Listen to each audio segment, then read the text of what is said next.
Hello, my name is Mary Dunn and I work in the Health Improvement Department of the Western Trust, and I work in the field of mental health and wellbeing. And I'm going to share a little bit with you this afternoon on how we take care of our mental health, because it is so important to us that we actually start to look at how we look after it and take care of it. You know, we live in a world today of rush, and we all think too much sometimes and seek too much and almost want too much, and we just forget about the joy of just being. As a result of this, our mental health can actually really be affected. The whole concept of mindfulness has been known to the Eastern world for thousands of years, but it's only become more aware of us in the West in the last number of years. But to me, mindfulness is about becoming friends with yourself. It's about your self-care, and it's about taking care of yourself, particularly in times when life can be very, very difficult. Mindfulness, to me, is about being friends with yourself. And it's very much about your self-care. It actually engages you with your mental health and well-being, and it actually brings your body, mind and spirit together. So there are many, many advantages of actually starting to introduce mindfulness into your journey of recovery. And mindfulness can actually have many, many benefits, such as it helps us become more focused in our lives and what we're doing on a day-to-day basis. But mindfulness for some people may be a whole new concept. So maybe I just want to share with you now, maybe where's your starting point if you wanted to introduce mindfulness techniques into your life. Mindfulness takes practice. And the more you practice it, the more it becomes part of your life. Start where you're at now, because where you're at now is a very powerful place, because you are on a journey of recovery.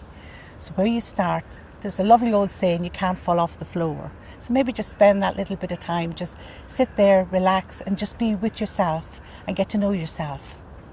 There are many, many techniques on introducing mindfulness, from relaxation to meditation to visualization. There are many techniques that actually you can use to actually build mindfulness into your life. But I want to just share with you just maybe one or two practical things that actually you could start to do today, just to test this whole concept out in your journey of recovery. For example, pick one or two activities that you do every day. For example, simple thing, listen to music. When is the last time you actually sat and listened to music? And I mean listen in concept of the sounds, the tone of the music, the voices that you're hearing, the different instruments that you're hearing, that you're really in tune with that piece of music. And ask yourself, how are you feeling? And just draw all your thoughts all back to that piece of music. From time to time, your mind and your emotions and your thoughts will actually start running, but that's okay. Just say to yourself, they're running, but I need to just bring them back and bring them back to that moment. And that's the beginning of the journey of mindfulness. Again, there's simple techniques to start introducing mindfulness into your life. They can help in your journey of recovery. It can actually start to help to build your resilience. But as I said earlier, start where you're at now, test it out. I started to use mindfulness a number of years ago, and I found them very powerful tools. It doesn't get rid of the difficulties and challenges that we're facing in life, but what it does do, it actually gives us a chance often to get off the motorway and just to pull into that slip road and just maybe stop on that road that we're on, just to reflect and think of where we want to go. So mindfulness can be a very important tool in your journey of recovery.